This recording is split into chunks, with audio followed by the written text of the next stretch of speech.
نحمده ونصلي على رسوله الكريم أعوذ بالله من الشيطان الرجيم بسم الله الرحمن الرحيم إنا نحن نزلنا الذكر وإنا له لحافظون وقال الله تبارك وتعالى لا يأتيه الباطل من بين يديه ولا من خلفه تنزيل من حكيم حميد وقال النبي صلى الله تعالى عليه وآله وسلم خيركم من تعلم القرآن وعلمه أو كما قال عليه الصلاة والسلام۔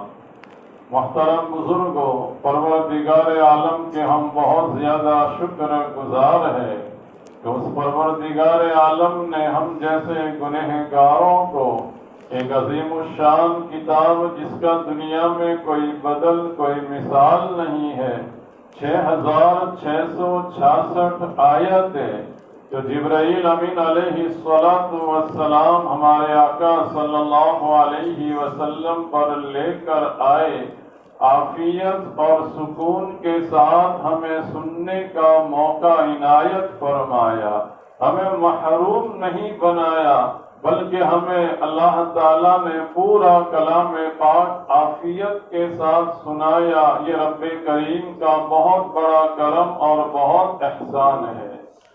دوسرا شکر اللہ کا ہم یہ بجا لاتے ہیں، ان حفاظ کرام نے رات دن محنت کر کے، رات دن ایک کر کے ہمارے لیے یہ کلام پاک تیار کر کے عشاء میں مصلی پر آ کر کے اور بڑی آسانی کے ساتھ اچھے انداز میں تجوید کی رعایت کے ساتھ ہمارے سامنے سکون کے ساتھ ہمیں سنایا۔ اللہ تبارک تعالیٰ ان کو دنیا آخرت میں بہترین بدلہ عطا فرماوے، ان کو خوب ترقیات سے نوازے۔ آج مجھے جو کچھ عرض کرنا ہے وہ یہ کہ یہ کلام پاک ہم نے سن لیا، لیکن کلام پاک جو نازل ہوا اس وقت کی حیثیت کیا تھی، اس وقت کی حقیقت کیا تھی؟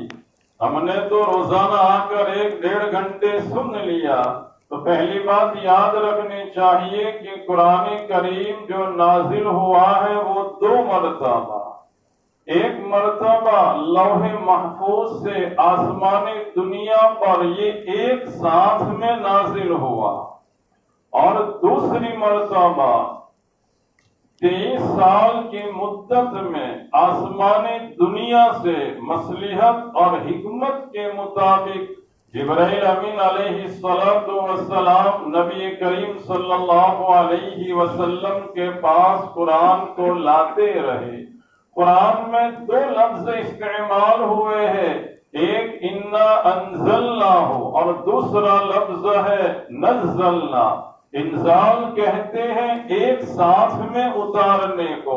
یہ شب قدر میں اللہ تعالیٰ نے لوح محفوظ سے آسمانی دنیا پر ایک ساتھ میں پورا قرآن اتارا، اور نزلنا کا مطلب ہے تھوڑا تھوڑا ضرورت کے مطابق یہ آسمانی دنیا سے پھر مکہ مکرمہ میں، مدینہ منورہ میں، اس کے اطراف میں ہمارے آقا صلی اللہ علیہ وسلم پر ضرورت اور تقاضے کے مطابق نازل ہوتا رہا۔ یہ اتنی بھاری دولت ہے جو ہم نے سنی، اس کے وزن اور اس کے بوجھ کو ہم تصور میں نہیں لا سکتے۔ جس وقت جبرائیل امین علیہ السلام پہلی ہی مرتبہ وحی لے کر کے آئے، خاتم الانبیاء حضرت محمد مصطفیٰ صلی اللہ علیہ وسلم کا حال ایسا ہوا کہ آپ گھبرا گئے، بے چین ہو گئے، وہ وحی کے بوجھ کی وجہ سے۔ امی خدیجہ رضی اللہ تعالیٰ عنہا سے عرض کیا، میری تو یہ کیفیت ہو گئی ہے، کچھ ہو گیا ایسا لگتا ہے۔ امی خدیجہ نے تسلی دیتے ہوئے فرمایا، کلا ما یخزیک اللہ ابدا، ہرگز نہیں، اللہ تعالیٰ آپ کو رسوا نہیں کریں گے۔ آپ کون ہیں؟ آپ کی خوبیاں گنائی، انک لتصل الرحم، آپ تو صلہ رحمی کرتے ہیں، وتحمل الکل، آپ تو لوگوں کا بوجھ اٹھاتے ہیں، وتقری الضیف، مہمان کی مہمان نوازی کرتے ہیں، وتعین علی نوائب الحق، حق کے راستے میں جب کوئی حالات مصیبتیں آتی ہیں تو آپ نصرت اور مدد کرتے ہیں۔ یہ تسلی کے کلمات امی خدیجہ رضی اللہ تعالیٰ عنہا نے نبی کریم صلی اللہ علیہ وسلم کو فرما کر اطمینان دیا۔ آپ کو معلوم ہے کہ اونٹنی کتنی بھاری بھرکم ہوتی ہے اور کتنا طاقتور وہ جانور ہوتا ہے، اور ایک مرتبہ پانی کو جمع کر لیتا ہے تو کتنے دن تک چلتا ہے، وہ سفر کرتا ہی رہتا ہے۔ لیکن نبی کریم صلی اللہ علیہ وسلم جب آپ کی کسوہ اونٹنی پر سوار ہوتے اور جبرائیل اس وقت وہی لے کر کے آتے تو وہی کے بوجھ کی وجہ سے اونٹنی کی ٹانگیں چوڑی ہو جاتی۔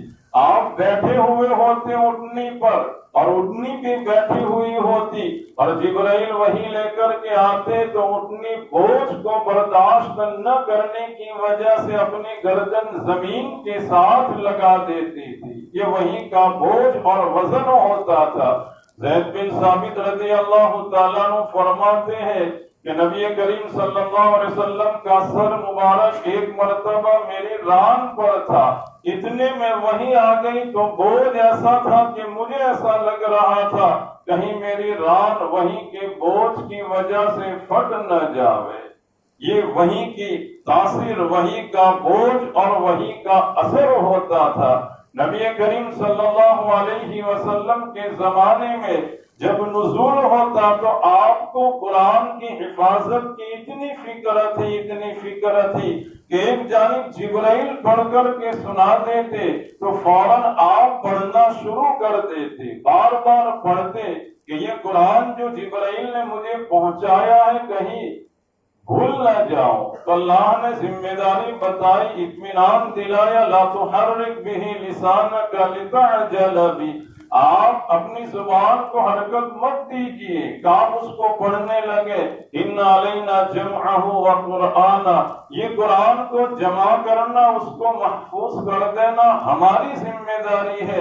پھر بھی نبی کریم صلی اللہ علیہ وسلم احتیاط کے طور پر ہر رمضان میں جبرائیل کو قرآن پاک کا دور سناتے تھے، اور جس سال آپ کی وفات ہوئی اس وقت آپ نے 2 مرتبہ قرآن کریم کا دور سنایا۔ ابھی جیسے کمپیوٹر ہے، لکھنے کے آلات اور اسباب ہے، اس زمانے میں ایسے کوئی اسباب نہیں تھے۔ اس وقت تو حالت ایسی تھی کہ پتھر کی جو سیل ہوتی ہے وہ جملے آیت کے اس میں لکھ دیے جاتے، درختوں کی چھالوں کے اوپر، چمڑوں کے اوپر، ایسی جگہوں پر قرآن کریم کو لکھ کر کے محفوظ کر دیا جاتا۔ لیکن ایک موقع ایسا آیا کہ جنگ یرموک کے موقع پر 70 یعنی 70 جو قاری قرآن تھے وہ شہید ہوئے۔ ویسے صحابہ کرام میں ایک عام مزاج تھا قرآن کو یاد کرنے کا۔ ابو بکر حافظ تھے، عمر حافظ قرآن تھے، عثمان غنی حافظ قرآن تھے، علی مرتضی حافظ قرآن تھے، عبداللہ ابن عباس، عبداللہ ابن عمر، عبداللہ ابن مسعود، ایسے کئی صحابہ کرام حافظ تھے۔ امی عائشہ حافظ تھی، حضرت حفصہ، ام سلمہ، یہ ماں بہنوں میں مستورات میں ازواج مطہرات میں بھی قرآن کریم کو یاد رکھنے کا ایک ماحول تھا۔ ان کا حادثہ دماغ اتنا قوی ہوتا تھا۔ عمر بن سلمہ ایک صحابی جنہوں نے بعد میں اسلام قبول کیا، وہ فرماتے ہیں کہ میں مسلمانوں کے قافلے جب جاتے تھے اور ٹھہرتے تھے اس وقت مزاج قرآن کے پڑھنے کا تھا۔ میں مسلمان نہیں تھا لیکن وہاں بیٹھتا تھا اور ان کا قرآن سن کر کے قرآن کا کافی حصہ میں نے اسی حالت میں یاد کر لیا تھا۔ ان کا مزاج تھا قرآن پڑھتے رہنے کا۔ تو اس وقت عمر بن سلمہ نے 7 سال کی عمر میں، مسلمان نہیں تھے، اس وقت بھی ایک معتد بھی یعنی بڑا حصہ کلام پاک کا یاد کر لیا تھا۔ عربوں کے دماغ اور حافظے اتنے تھے کہ ان کو اپنی نسب نامے کئی پشتوں تک یاد، صرف اپنے نہیں، اپنا جو گھوڑا ہوتا، یہ گھوڑا کس کا بچہ ہے، اس کا باپ کون، اس کا اور باپ کون، اوپر تک گھوڑوں کے نسب نامے جس قوم کو یاد ہو تو وہ قوم کے دماغ اور حافظے کتنے مضبوط ہوں گے، ان کو بھول جانے کا کوئی خطرہ نہیں تھا۔ لیکن 2 جنگیں ایسی ہوئی کہ وہاں پر 70 آدمی شہید ہو گئے، ایک روایت کے مطابق 700 حفاظ کرام شہید ہو گئے۔ تو پھر بعد میں صدیق اکبر رضی اللہ تعالیٰ عنہ کے زمانے میں حضرت عمر فاروق رضی اللہ تعالیٰ عنہ نے یہ رائے دی کہ صدیق اکبر کو فرمایا اللہ کے رسول کی وفات کے بعد کہ قرآن کریم کو محفوظ کر لیا جاوے، ایک جگہ پر لکھ لیا جاوے، اگر نہیں لکھا جائے گا تو جیسے ابھی 70 شہید ہوئے، 700 شہید ہوئے، ویسے حفاظ کی جماعت اگر شہید ہو جائے گی تو پھر قرآن کو محفوظ کرنا مشکل ہو جائے گا۔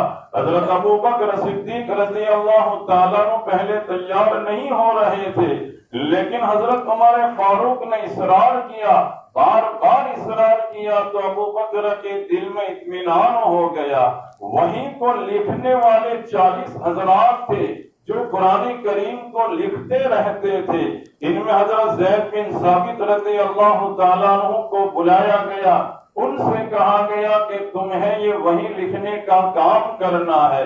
زید بن ثابت رضی اللہ تعالیٰ عنہ فرماتے ہیں میرے لیے یہ اتنا بڑا کام تھا کہ پہاڑ کھود کر دوسری جگہ رکھنا آسان، لیکن قرآن کو جمع کرنا میرے لیے بڑا مشکل تھا، اس لیے کہ جو کام حضور کے زمانے میں نہیں ہوا اس کام کا مجھے حکم دیا جا رہا تھا۔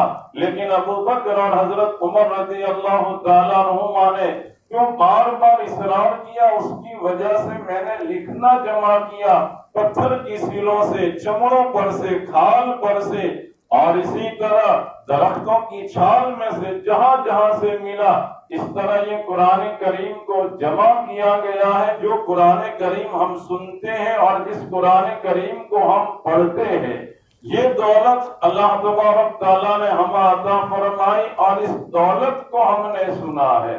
اللہ تعالیٰ ہمارا سننا قبول فرماوے، اور اس کلام پاک کی ذمہ داری اللہ تعالیٰ نے قیامت تک لی۔ اس میں ایک آیت کیا، ایک لفظ میں، ایک نقطے میں بھی رد و بدل اور تبدیلی نہیں ہو سکتی، کیونکہ پروردگار عالم نے اس کی حفاظت کی ذمہ داری لی ہے۔ اِنَّا نَحْنُ نَزَّلْنَا الذِّكْرَ وَإِنَّا لَهُ لَحَافِظُونَ، ہم نے قرآن کو نازل کیا اور اس کی حفاظت کرنے والے ہم ہیں۔ تورات میں تبدیلی ہو گئی، زبور میں تبدیلی ہو گئی، انجیل میں ہو گئی، لیکن قرآن جیسا جبرائیل لے کر کے آئے تھے آج بھی ایسا ہے اور قیامت تک ایسا رہے گا۔ دنیا میں ایک شور ہے کہ فلانی آیت نکال دو، اتنا مضمون ہٹا دو وہاں سے، اور اس میں ہنگامہ ہو جاتا ہے، لیکن اس میں کوئی فکر کرنے کی، کوئی ہنگامہ کرنے کی بالکل ضرورت نہیں۔ پوری دنیا کے لوگ اور جو مسلمان نہیں ہے ایڑی چوٹی کا زور لگا کر کے اس میں تبدیلی کی فکر اور کوشش کرے۔ ہمارا یقین، ہمارا عقیدہ یہ ہے کہ قیامت تک اس میں ایک نقطے کی بھی تبدیلی نہیں آ سکتی۔ جو لوگ پابندی سے جلدی آتے تھے اور جنہوں نے پورا قرآن سنا ہے، حفاظ کرام کی تھوڑی سی غلطی جاتی، یعلمون کی جگہ پر تعلمون ہو جاتا، اگر فا کی جگہ واو یا واو کی جگہ پر فا پڑھ لیتے تب بھی وہ غلطی نکالی جاتی۔ اس سے ہم اندازہ لگا سکتے ہیں کہ قرآن میں قیامت تک کبھی بھی تبدیلی نہیں آ سکتی۔ ان عربوں کو، مشرکین کو اپنی فصاحت اور عربی زبان بولنے پر بڑا فخر تھا، لیکن قرآن نازل ہوا تو ان کو چیلنج دیا گیا کہ تم ایسی 10 صورتیں لا کر کے دکھاؤ، ایک صورت لا کر کے دکھاؤ۔ کوئی آدمی اس کے جیسا نمونہ پیش نہیں کر سکا۔ دوسری صدی میں ابن مقنع نام کا ایک آدمی تھا جو بڑا ادیب تھا، اور بہت بڑا شاعر تھا. لوگوں نے اس کو بہت پیسے دیے اور 1 سال کی مدت اس کو دی کہ قرآن کریم جیسی کچھ آیتیں تم تیار کر کے پیش کرو اور ہمارے سامنے لاؤ. ایک کمرے میں وہ بیٹھ گیا. اس کو قلم اور کاغذوں کا ڈھیر دیا گیا. وہ ایک مرتبہ لکھنے کے لیے بیٹھتا, تھوڑا سا لکھتا اور اطمینان نہ ہوتا تو کاغذ پیچھے پھینک دیتا. دوسرا کاغذ لیتا, وہ لکھنے کی تیاری کرتا, پھر پھینک دیتا. ویسا تقریباً 6 مہینے تک ہوا اور 6 مہینے کے بعد جب اس کی ملاقات کی گئی تو پیچھے سے وہ کاغذوں کا ڈھیر نکلا اور اس نے کہا کہ قرآن کا نمونہ پیش کرنے سے میں عاجز ہوں, میں اس کو لکھ نہیں سکتا ہوں. شاہ عبدالعزیز رحمت اللہ علیہ کے زمانے میں ایک پادری تھا اور وہ اپنی انجیل لے کر کے آیا مصالحہ لگا کر کے, اور شاہ عبدالعزیز رحمت اللہ علیہ سے کہا کہ تم بھی تمہارا قرآن لاؤ, میں اپنی انجیل لاتا ہوں, چلو دونوں آگ میں ڈالے. جس کی کتاب سچی ہوگی وہ محفوظ رہے گی اور جس کی کتاب حق پر نہیں ہوگی وہ جل جائے گی. وہ اس پر مصالحہ لگا کر کے آیا تھا. شاہ صاحب نے فرمایا کہ تم کتاب کی بات کرتے ہو, ایسا کرے کہ میں صاحب قرآن ہوں, تم صاحب انجیل ہو, یہ دونوں کو الگ کر دو, اپنے دونوں آگ میں کود پڑے. جو حق والا ہوگا وہ بچ جائے گا اور جو باطل ہوگا وہ جل جائے گا. شاہ عبدالعزیز نے اپنی فراست سے سمجھ لیا تھا کہ یہ کچھ بناوٹ کر رہا ہے, اس لیے اس کو چیلنج دیا کہ یہ کتابیں نہیں اپنے دونوں گرتے ہیں, اور وہ وہاں سے بھاگ گیا اور اس کے لیے وہ تیار نہیں ہوا. پانی پت میں ایک رئیس آدمی تھے, وہاں ایک پادری یہ کام کرتا تھا کہ قرآن کریم کو خریدتا اور وہاں سے دریا میں ڈال دیتا تھا خرید کر کے.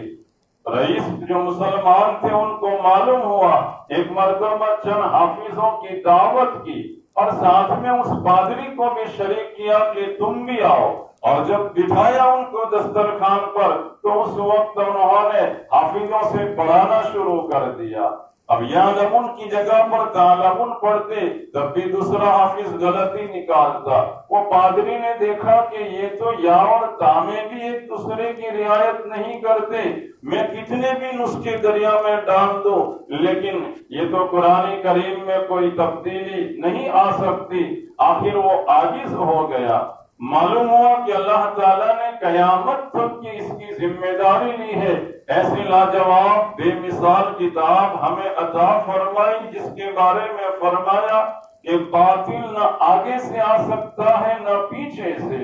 تنزیل من حکیم حمید, یہ قرآن نازل کیا گیا ہے بڑی حکمت والے اور ستودہ صفات کی جانب سے. میرے بزرگوں, ہمارے اوپر قرآن کے کچھ حقوق بنتے ہیں. پہلا حق یہ ہے کہ قرآن کی ہم تلاوت کریں. دوسرا حق یہ ہے کہ قرآن کو ہم سمجھنے کی فکر کریں. اور تیسرا حق یہ ہے کہ قرآنی تعلیمات کو زندگی میں عمل میں لانے کی ہم فکر کریں. ویسے حضرات مشائخ فرماتے ہیں کہ روزانہ ایک منزل کا معمول ہونا چاہیے. قرآن کی 7 منزلیں ہیں جس کو فمید شوق کہا جاتا ہے.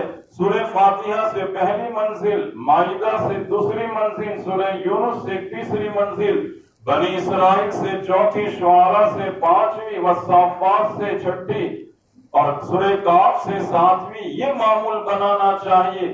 اگر اتنی قدرت نہیں ہے تو حضرت مولانا یوسف صاحب لدھیانوی رحمت اللہ علیہ نے بڑی اچھی بات بیان فرمائی کہ مسلمان کا مزاج ایسا ہونا چاہیے کہ روزانہ ایک پارہ وہ تلاوت کرے.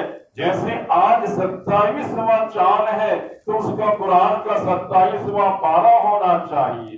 اسلامی تاریخ کی حفاظت بھی ہو جائے گی کہ جو چاند ہو اس دن اس کی تلاوت کا وہ پارہ ہو, اور جس دن 29 کو چاند نظر آ جائے اس دن وہ 2 پارے پڑھ لے. میرے بزرگوں, قرآن کریم تاخچے میں رکھنے کی اور زینت بنانے کی کتاب نہیں ہے. اس سے ہم برکت حاصل کریں, اس سے ہم تلاوت کریں. اس مبارک مہینے میں اگر تھوڑی مشق کر لے, پڑھ لے, خوش نصیب لوگ ہیں. 10 پارے 15 پارے تلاوت کرتے ہیں بعض ایک کلام پاک پورے مہینے میں ختم کرتے ہیں، اور بعض محروم ایسے ہوتے ہیں کہ ہماری کتاب ہے لیکن پورے مہینے میں ایک کلام پاک، آدھا کلام پاک بھی ختم نہیں ہوتا۔ میرے بزرگوں، یہ کلام پاک کی برکت سے ہم محروم رہیں گے۔ آج سے ہم عہد کریں، ارادہ کریں کہ ہم کچھ نہ کچھ حصہ کلام پاک کا ہم تلاوت میں لگاوے۔ ایک پارہ نہ پڑھ سکے تو آدھا پارہ، پاؤ پارہ، 2-4 رکوع بھی ہم پڑھنے کا معمول بناوے۔ اپنے گھروں میں پڑھے تو گھروں میں کلام پاک کی برکت آئے گی۔ دوسرے نمبر پر کلام پاک کو ہم سمجھنے کی فکر کریں، اور اس کے لیے ہمارے یہاں الحمدللہ اتوار کو عشاء کی نماز کے بعد جو درس قرآن ہوتا ہے، 2-3 آیتیں ہمیں سمجھائی جاتی ہے، لیکن اللہ معاف فرماوے ہماری بے روخی اور اعراض ایسا ہوتا ہے کہ معلوم ہونے کے باوجود ہم سننے کے لیے اور سمجھنے کے لیے تیار نہیں ہوتے۔ اتنا یاد رکھیں کہ نبی کریم صلی اللہ علیہ وسلم رحمت للعالمین ہے، لیکن یہی رسول شکایت نہ کرے، یا رب ان قوم اتخذوا هذا القرآن مہجورا، اے میرے پروردگار، یہ میری قوم نے تو قرآن کو پس پشت ڈال دیا تھا، نہ پڑھا اس کو، نہ سمجھنے کی فکر اور کوشش کی۔ اس لیے ہم قرآن کریم کو سمجھنے کی فکر کریں، سمجھیں گے تو پھر عمل میں لانے کا جذبہ ہمارے اندر پیدا ہوگا۔ آج الحمدللہ ہمارے حفاظ کرام نے جو محنت کے ساتھ اور رات دن ایک کر کے تیاری کر کے ہمیں سنایا، اور 27ویں رات ہے، شب قدر کا زیادہ امکان آج کی رات میں بتایا جاتا ہے۔ بعض حضرات اس کا ایک نقطہ یہ بھی بتا رہے ہیں کہ سورہ قدر میں 3 مرتبہ لیلۃ القدر آیا ہے۔ لیلۃ القدر میں 9 حروف ہے، اور لیلۃ القدر 3 مرتبہ ہے۔ 9 کو 3 میں ضرب دیں گے، گناہگار کریں گے تو 27 کا حساب بیٹھتا ہے۔ اس حساب سے بھی آج کی رات جو شب قدر کی کہی جا سکتی ہے، یعنی ہمیں تلاش کرنی چاہیے، عبادت کرنی چاہیے۔ آج کی رات میں دعائیں قبول ہوتی ہے، قرآن کریم کے ختمہ کے بعد بھی دعائیں قبول ہوتی ہے۔ بعض صحابہ کرام سے منقول ہے کہ وہ جب بھی کلام پاک پڑھتے اور ختم ہوتا، اپنے بیوی بچوں کو جمع کر کے پھر دعا کرتے تھے۔ یہ رمضان کے ساتھ خاص نہیں، پوری زندگی میں جب بھی ہم پڑھے اور کلام پاک ختم ہو تو اہتمام سے دعا کرنی چاہیے، دعائیں قبول ہوتی ہے۔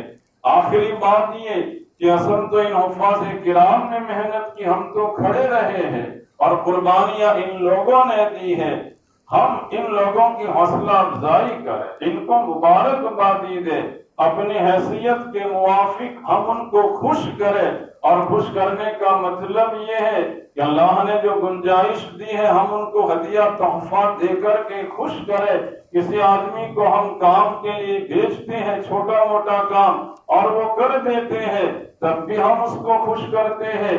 اتنی بڑی زبردست کتاب اور اتنی اونچی کتاب اور 27 دن تک محنت کر کے ہمیں سنایا، ہمارے لیے آسانی کر دی، سننا ہمارے لیے آسان کر دیا، تو ہماری بھی اخلاقی ذمہ داری بنتی ہے کہ جتنا ہو سکے ہم ان کی ہمت افزائی کریں، حوصلہ افزائی کریں۔ پہلے ایک دور تھا ایسا کہ ہم کلام پاک ختم ہونے کے بعد نکل جاتے تھے، لیکن الحمدللہ 2-4 سال سے ایک ماحول بن رہا ہے، کچھ کلمات کہیں گے مبارکبادی کا، یہ بھی ہمت افزائی میں داخل، ثواب میں داخل۔ مفتی سعید صاحب پالنپوری رحمت اللہ علیہ جو دارالعلوم دیوبند کے شیخ الحدیث تھے، وہ فرماتے ہیں کہ تراویح کی اجرت تو جائز نہیں، لیکن اجرت طے کیے بغیر اپنی خوشی سے تم ہدیہ تحفہ دو، یہ ناجائز ہے، ایسا نہیں، یہ جائز ہے۔ اس لیے ہم ان حفاظ کرام کی قدر کریں، ان کی قدر کرنا حقیقت میں کلام پاک کی قدر ہے۔ اللہ تبارک تعالی ہمیں کلام پاک کی عظمت اور قدر نصیب فرماوے۔ میری گزارش یہ ہے کہ کلام پاک کا اب نظام بناوے، ہم ترتیب بناوے کہ روزانہ 1 پارہ پڑھے، آدھا پارہ پڑھے، پاؤ پارہ پڑھے، لیکن کوئی دن ہمارا کلام پاک کی تلاوت سے خالی نہ ہونا چاہیے. ارادہ کرتے ہیں اللہ تعالیٰ خوب مدد فرماوے قرآن کی برکتوں سے. اللہ تعالیٰ ہمیں مالا مال فرماوے.